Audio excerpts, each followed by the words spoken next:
ek is die ou nie, ek is die graad 3 opvoeder hier by Erie Moller Primêr.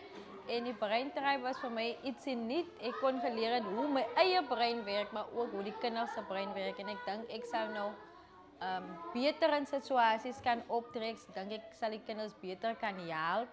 En ek sal ook weet wat gaan met hulle aan, as hulle emosioneel is, as hulle kwaad is, as hulle hartseer is, hoe ek vir hulle kan ondersteun in daai opsig. Ek het biologie gehad op skool, so ek het absoluut niks geweet van die brein nie. So nou aan die einde van die opleiding weet ek presies wat hier sit,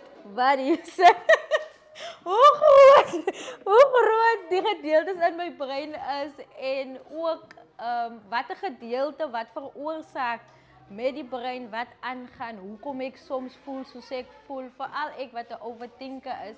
Ek weet nou wat 'n gedeelte van my brein veroorsaak is.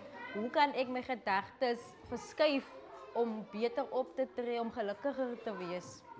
Om my ou koeie in die sloot te los. So ja. Die kinders was baie opgewonde. Kyk, soos vanoggend, toe die mense gekom het van Breintryp, hulle het die kar toegestaan en hulle het die liedjies pauses gesing vroegoggend. Ja, voor die mense van Breintryp is hier. En ook gesien soos 'n kind waarmee ek nou akademies sukkel in die klas om te sien hoe die kind vinnig die goed gesnap het, hoe die kind die goed kon onthou ook. So ek het metodes ook geleer wat ek in die klas kan toepas om te help daai maatjies wat bietjie stadiger is, dat hulle ook goed kan onthou. En ek het weer eens gesien dat ons kry nie dom kinders nie.